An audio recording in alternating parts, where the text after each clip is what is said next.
Hello, my name is Carrie Brown and I am with the Central Mississippi Regional Library System. Today I'm going to be reading to you chapters 1 and 2 of A to Z Mysteries, The Yellow Yacht. Written by Ron Roy, illustrated by John Stephen Gurney, published by Random House, New York. Chapter 1.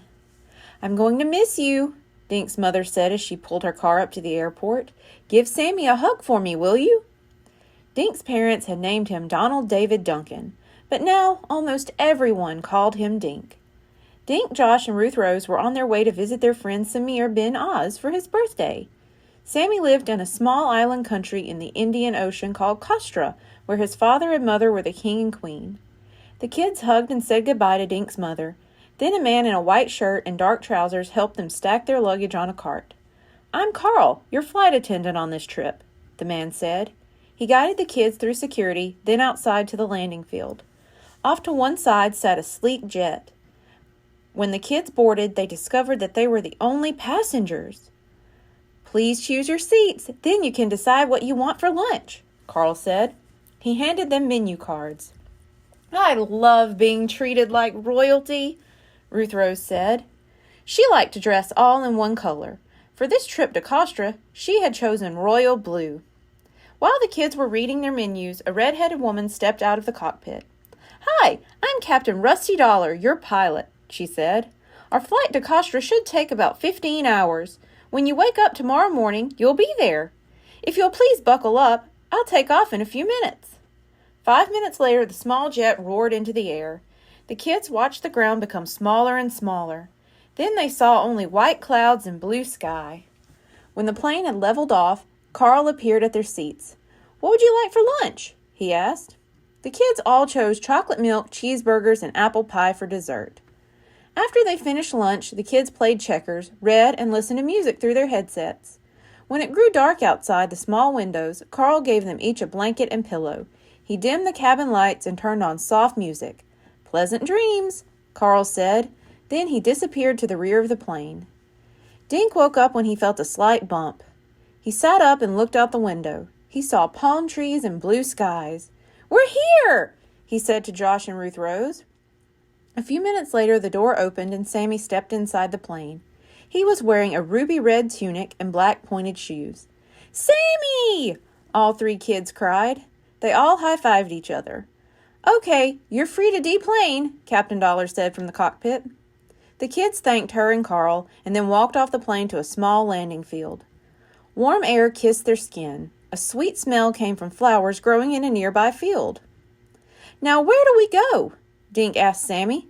How do we get to your castle? Sammy grinned and pointed up at the sky. Just then the kids heard a whirring noise. A silver helicopter appeared above them. The rotating blades created a stiff wind, blowing the kids' hair every which way. We're going in a helicopter! Josh cried. This is the coolest thing that has ever happened to me. The chopper landed, then the pilot helped the kids climb aboard and buckle up. As the chopper rose, it was too noisy to talk. Instead, the kids just watched the scenery down below. Dink saw a deep blue ocean and boats of every size, shape, and color. Sunlight bounced off the water, turning everything to gold. 5 minutes later, the chopper started downward. Sammy poked Dink on the arm. There's our house, he shouted. Dink, Josh, and Ruth Rose looked down at a small castle. The chopper hovered for a few seconds, then landed on the castle roof. The pilot helped the kids climb out. He handed out their packs, waved, and took the chopper back up. Dink squinted to keep dust and his hair out of his eyes. When he could see again, there was a tall man with bright blue eyes walking toward them. He wore a brilliant green robe with a yellow sash around his waist. The man gave a slight bow to Dink, Josh, and Ruth Rose. I am King Farhad, he said in a deep voice. Chapter 2. Dink gulped, then bowed to the king. And I am Queen Grace, said a woman who stepped out from behind the king. The queen wore a long white gown. The tips of blue shoes showed under the gown's hem. Around her neck she wore a gold chain suspending a large ruby. All three kids murmured hello and bowed. These are my parents, Sammy said proudly. Welcome to our home. Queen Grace said. "Sammy, why don't you show your friends their rooms now?" The king and queen walked to a door where a servant waited to open it. They disappeared down some stairs.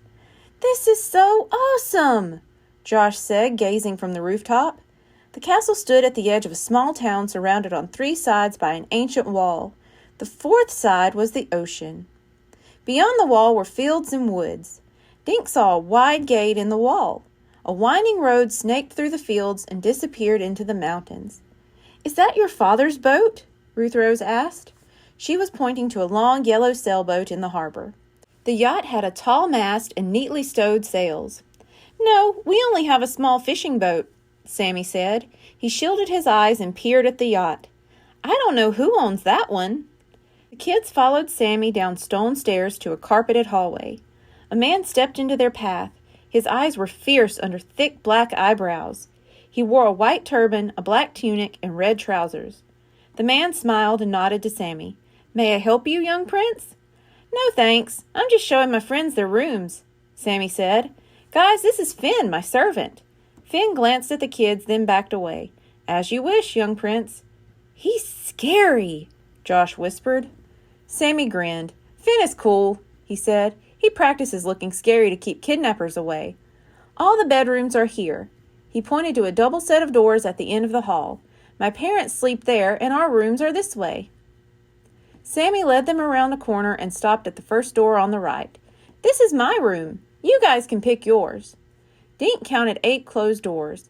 "These are all bedrooms?" he asked. Sammy nodded. "Sometimes we have a lot of guests," he said. Dink looked at Josh. "You want to share?" he asked. "Sure. I know you're afraid of the dark," Josh teased. He opened the door of the room next to Sammy's and stepped inside. "I'll take the one across the hall from you guys," Ruth Rose said.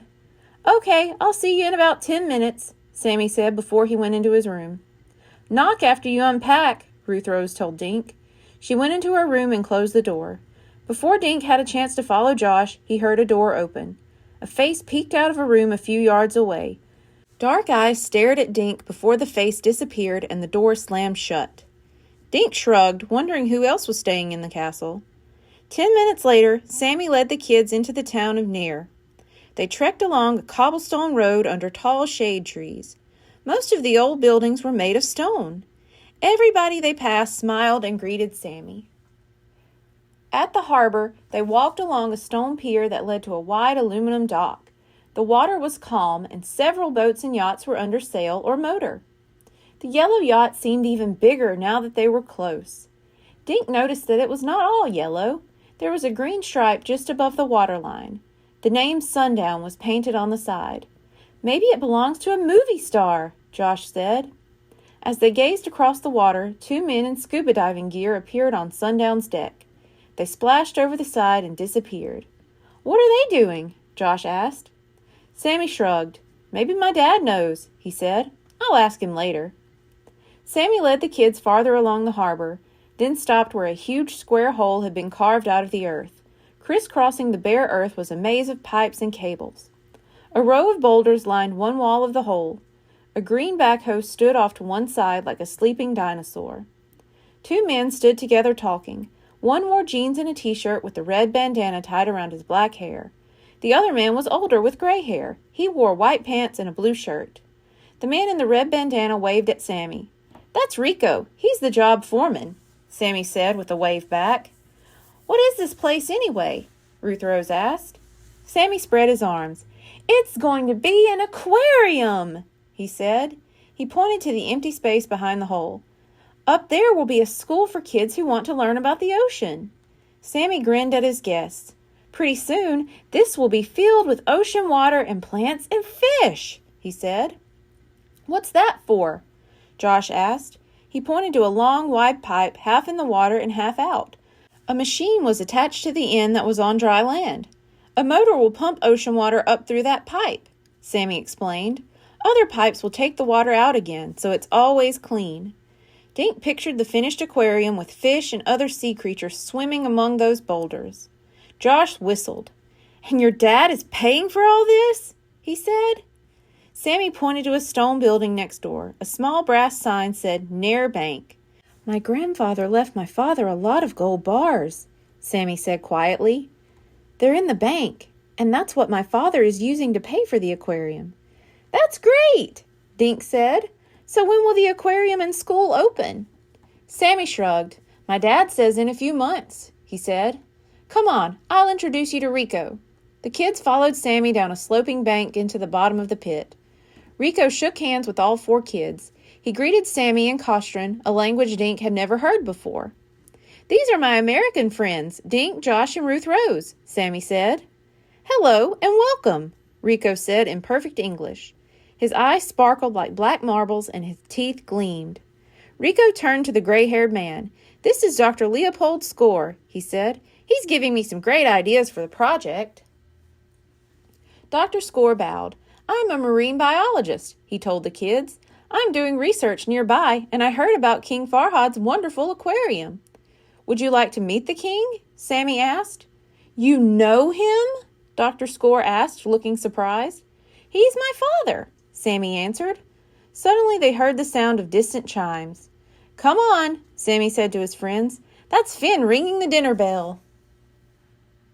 Thank you. Be sure to tune in next week for chapters 3 and 4. Goodbye.